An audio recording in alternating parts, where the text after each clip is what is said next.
Voici un exercice de maths logique. Ok. Ici, on nous demande laquelle de ces trois opérations est grande.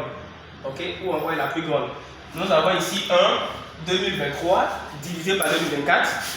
2024 divisé par 2025 moins 2024 divisé par 2025.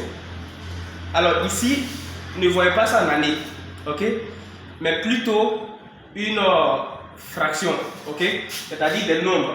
2023, ici c'est un nombre, ça peut être 1000, ok, mais je choisis 2023. Ok, je suppose que tu es en face de ce sujet et tu n'as pas une calculatrice, ok. Comment tu fais cette division? C'est vrai, tu peux poser 2023 divisé par 2024 et puis tu vas calculer. Mais est-ce que tu pourras trouver le résultat? Ok? Ici, si vous n'avez pas de calculatrice, voici la méthode. C'est bon? Voici comment on fait pour trouver. Je sais que d'abord, lui c'est moins 2024 divisé par 2025. Ok, donc lui il est négatif, je sais qu'il est déjà éliminé. Ok, cette opération est déjà éliminée. Donc le match va se jouer en 2023 divisé par 2024 et 2024 divisé par 2025. Comment tu fais pour savoir que soit c'est le B, pardon, c'est le A, disons plutôt, excusez-moi, c'est le 1 qui est plus grand ou encore le 2. Ici tu choisis quoi? Sachant que tu n'as pas de calculatrice, tu n'as pas de téléphone. Voici la technique, ok? Ensuite, regardez bien.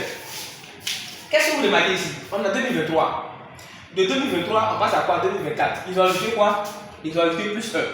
Et ici, c'est comme s'ils ont reporté, on voit très bien, ils ont reporté 2024 ici, divisé par quoi? Plus 1. Ok? Donc c'est comme c'est 2024 ici, plus 1. Si je veux réécrire ça, regardez, je peux faire ceci.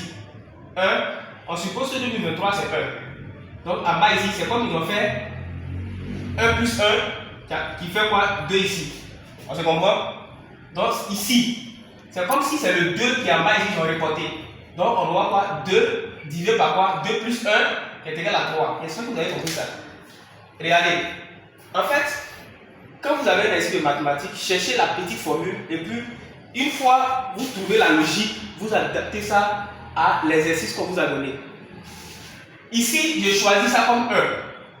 Parce qu'il y a 1 de différence. Donc si je prends 2023 comme 1, 2024 comme 2, parce que de là à là, je fais plus 1. Et ils ont reporté 2024 ici. Donc moi je reporte le 2 et je fais 2 plus 1. Parce que entre 2024 et 2025, il y a 1 de différence. On se comprend? Donc ici, je vais essayer de calculer. Je vais mettre ça 2 sur 3. Je vais essayer de calculer ici 1 sur 2. 1 sur 2, on sait que ça fait 0,5. 1 divisé par 2, ça fait 0,5. Donc ici, 0,5. Et si je calcule 2 sur 3, en fait, tu n'as pas de calculatrice. Donc, tu veux trouver une méthode pour adapter ça aux 2. Ici, 2 sur 3, je sais que ça fait 0,66. Ok? Regardez, si on veut poursuivre, cette fois-ci, on aura quoi? Regardez, si on veut poursuivre dans la logique, ici, on aura quoi? 2025 divisé par 2026. Ok? Donc, ici, c'est comme si on aura 3 divisé par combien? Par 4. Donc 3 divisé par 4. 3 divisé par 4, avec combien? Ça fait 0,75. Alors, si on veut poursuivre encore, on va quoi? 4 divisé par 5. 4 divisé par 5, ça fait 0,80. Je crois bien.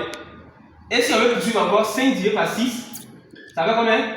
0,83. Bon, on va s'arrêter là. Regardez. Quelle est la logique qui découle ici? Ok? On remarque que 1 sur 2 est inférieur à 2 sur 3, inférieur à 4 sur, pardon, à 3 sur 4, inférieur à 4 sur 5, ainsi de suite. Donc ici, si on veut réécrire, regardez, si on veut réécrire ça, c'est comme si on peut faire ça 1 divisé par 2, inférieur à 2 divisé par 3, inférieur à 3 divisé par 4, inférieur, ensuite à 4 divisé par 5, inférieur. Ok, bon, on va s'arrêter là. Point. Regardez, inférieur à quoi? 2023 divisé par 2024. Inférieur à 2024 divisé par 2025. Regardez bien. C'est comme si, en fait, au fur et à mesure, on ajoute 1. Ok, 1 divisé par 2. On reporte le 1. Pardon, le 2 ici, ça fait 2 divisé par 3. Cette fois-ci, on met le 3 plus 1, ça fait 4. On met le 4 plus 1, ça fait 5. Donc, si on veut poursuivre la logique, quelque part ici, on doit faire 5 sur 6. Après, on aura 6 sur 7. Jusqu'à 2023 divisé par 2024. 2024 divisé par 2025. Or, ici, il y a une logique. On sait que lui là est plus grand que lui là, lui là est plus grand que lui là, lui là est plus grand que lui là. Donc, au fur et à mesure qu'on ajoute, je vais dire, l'expression ou encore l'opération précédente est inférieure. Donc, si on doit comparer ces deux nombres, on remarque que c'est celle-là qui est la plus grande. On se comprend? Donc, ici, c'est 2. La bonne réponse ici, c'est 2. J'espère que vous avez compris et surtout, vous avez aimé la vidéo. Likez, commentez. Si vous avez une autre méthode, mettez ça dans les commentaires. Merci.